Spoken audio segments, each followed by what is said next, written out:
आपने जो करना था पहलगाम में आपने कर दिया। ठीक है साहब, जिंदगी है, क्रिकेट का गेम है, सबकी बैटिंग आती है। अब हमारी बैटिंग है, कोई बात नहीं। देखिए होगा, मार पड़ेगी आप लोगों को, तबीयत से मार पड़ेगी। इनके मेजर जो है वो बैठे हुए यूट्यूब चैनल पे बैठ के पाकिस्तान के अगेंस्ट 24 घंटे बात कर रहा होता है, ना वो सर है ना उसका पैर है। जंग करने का आपको इतना ही शौक है तो याद रखिएगा कि हम सिर्फ फैंटास्टिक चाय नहीं पिलाते हैं, ठीक ठाक खाना भी खिलाते हैं और जमकर नवाजे भी करते हैं। हाँ प्रोड्यूसर बताओ। इस शो का एक ट्रेडिशन हो गया पानी पीना, क्योंकि कुछ लोगों का पानी बंद हो गया।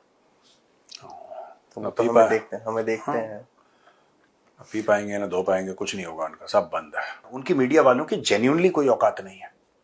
जब मन चाहे आईएसआई का हवलदार आता है, 4 थप्पड़ मारता है, नंगा करके इनके वीडियो बनाए गए हैं। इनके मीडिया वालों के कपड़े उतारे जाते हैं, इनको आईएसआई के सेफ हाउसेस में ले जाया जाता है, इनको मुर्गा बनाया जाता है। आसिफ मुनीर को नहीं बचा पाओगे के आसिफ मुनीर को सुअर की खाल में उसको उड़ा के उसको नचवाया नहीं, नोएडा में मेरा नाम नहीं। तुम लोग क्या बात करते हो? बात सीधी सादी है। हिंदुस्तान चाहता है कि आप उनके साथ टैंकों और हवाई जहाजों और जहाजों के साथ लड़ें, इसलिए कि उनके पास वो ज्यादा हैं।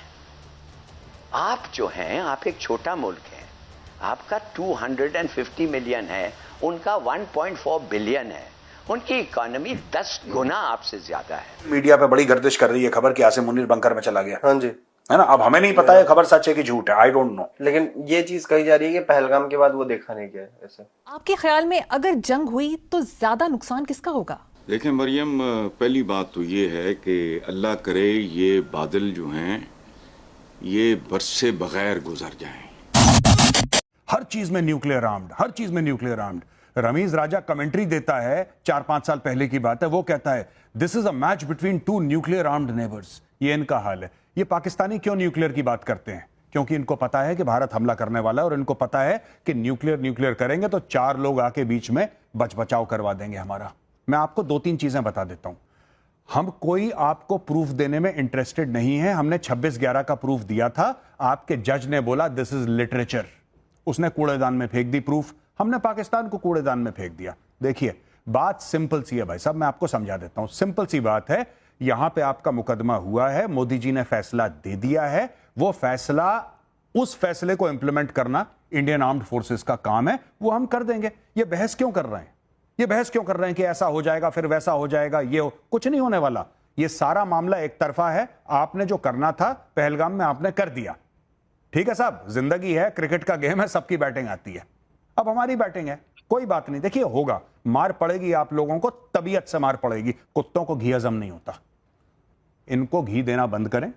ठीक है, हमने जो करना है हम करेंगे, हमें आपसे कोई बहस नहीं करनी। अगर आपको लगता है कि आप ऐसा कर देंगे वैसा कर देंगे, बात सिर्फ 1971 के सरेंडर की नहीं है, बात जनरल बाजवा की भी है, जिसने बोला कि टैंक में तेल के लिए पैसे नहीं है, प्रेस कॉन्फ्रेंस में बोला। और यही चीज रिपीट करी हामिद मीर ने सबके सामने, जो आपका बहुत बड़ा एक जर्नलिस्ट है।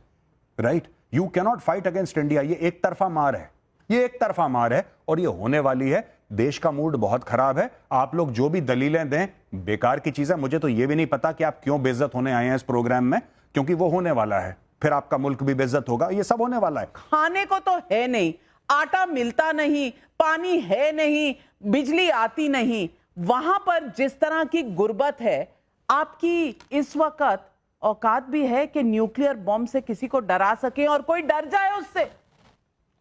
देखिए बात यह है कि आपके दोनों मेहमान जो हैं हमने उनके झूठ भी मुसलसल सुने, कोई इंटरप्ट नहीं किया। उनकी बदजुबानी भी सुनी, गालियां भी सुनी, इल्जाम तराशियां भी सुनी, हमने कोई इंटरप्ट नहीं किया। अब मेरी बात आराम से सुने। बात यह है कि देखें, पूरी दुनिया को पता है कि कश्मीर पे आपका कब्जा गासबाना है, गैर कानूनी है, जालमाना है। 1 लाख कश्मीरी जो है फ्रीडम स्ट्रगल में अपनी जाने जो है वो गंवा चुके हैं, शहीद हो चुके हैं। झूठ बोल रहा है, ये बैरिस्टर नहीं है, ये आदमी चोर है। 13,000 से ये आदमी जेब कतरा है, मोबाइल छीनता है लाहौर की सड़कों पे। आदमी झूठ बोल रहा है। बोलना बंद कीजिए। आपका झूठ चलने वाला नहीं है, आपका झूठ चलने वाला नहीं है।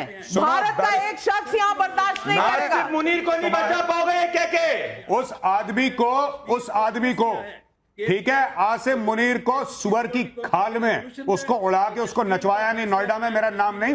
तुम लोग क्या बात करते हो, झूठ बोलते हो। मुसलमान मुल्क तुम्हारे मुंह पे नहीं थूकते। मुसलमान मुल्क, किंगडम ऑफ सऊदी अरेबिया जहां पे मक्का और मदीना है, उसने बोला कि नहीं देना इनको वीजा। चोर के बच्चे हैं ये, जहां जाते हैं जेब कतरी करते हैं, जहां जाते हैं भीख मांगते हैं। मना कर दिया, सऊदी अरेबिया ने मना कर दिया, कतर ने मना कर दिया, यूएई ने मना कर दिया, फिर ये गए अपने भाई भिखारी के पास, बांग्लादेश के पास कि यार सुनो, तुम कुछ हमें दे नहीं सकते, कम से कम कश्मीर का नाम तो ले लो। उसने बोला कि कश्मीर को मारो गोली, सबसे पहले तुम $4.5 अरब तो दो हमें। और यहाँ पे बैरिस्टर आया, पता नहीं कौन से स्कूल से पढ़ा बैरिस्टर है ये। तो ये हम तैयार, क्या बात कर रहे हो? वकार अब्रेज जी भाग गए, वकार अब्रेज जी भाग गए। अरे सच्चाई सुनाई, आप झूठ फैलेंगे, आप न्यूक्लियर बॉम्ब का डर दिखाएंगे तो हम डर जाएंगे क्या? नहीं, मैं चाहता हूं, मैं आज रिक्वेस्ट कर रहा हूं मजीद ब्रिगेड को, बीएलए को, इसके यहां जाना, ये बैरिस्टर के यहां, इसका एड्रेस मैं देता हूं। मजीद ब्रिगेड को इसके घर जाना, इसके घर जाना, सबसे पहले इसको उठा के लाना, इसको उल्टा टांगो, ये बहुत चेंचे कर रहा है यहां पे। हेलो नमस्कार एंड जय हिंद दोस्तों, स्वागत है आपका मिस्टर भारत में।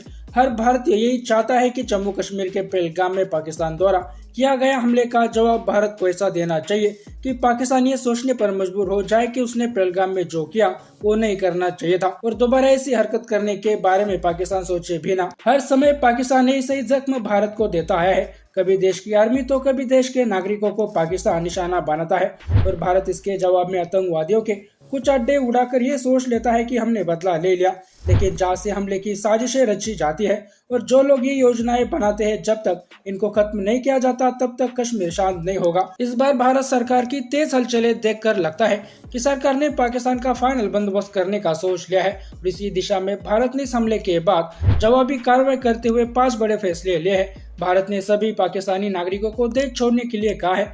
इसके साथ ही अटारी बॉर्डर बंद कर दिया गया है और सिंधु जल समझौता रद्द कर दिया गया है। इसके अलावा पाकिस्तानी नागरिकों का वीजा बंद कर दिया गया है और उच्च आयोग में कर्मचारियों की संख्या 55 से घटाकर 30 कर दी जाएगी। सिंधु जल समझौता रद्द कर देना पाकिस्तान के रोने का नया कारण बन गया है। इसके जवाब में पाकिस्तान के प्रधानमंत्री शहबाज शरीफ ने राष्ट्रीय सुरक्षा समिति की बैठक बुलाई और कहा कि सिंधु जल समझौते पर भारत की कार्रवाई को जंग जैसा कदम माना जाएगा। पाकिस्तान ने 30 अप्रैल तक सभी भारतीयों को देश से बाहर निकल जाने को भी कहा है। भारतीय विमानों के लिए उसने अपना एयर स्पेस बंद कर दिया है और वाघा बॉर्डर से आवाजाही पर रोक लगा दी है। अगर पाकिस्तान का इस हमले में कोई हाथ नहीं है तो पाकिस्तान डरा हुआ क्यों दिख रहा है और पैनिक में मीटिंग्स क्यों ले रहा है? पाकिस्तान ये सब इसलिए कर रहा है क्योंकि उसको अंदाजा हो गया है कि इस बार भारत पाकिस्तान को बख्शने वाला नहीं है।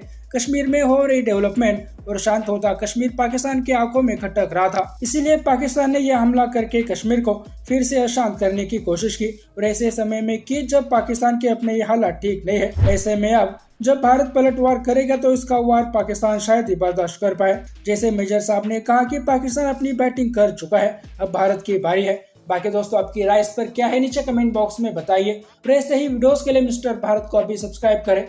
मैं मिलता हूँ आपसे अगले वीडियो में, तब तक के लिए जय हिंद जय भारत।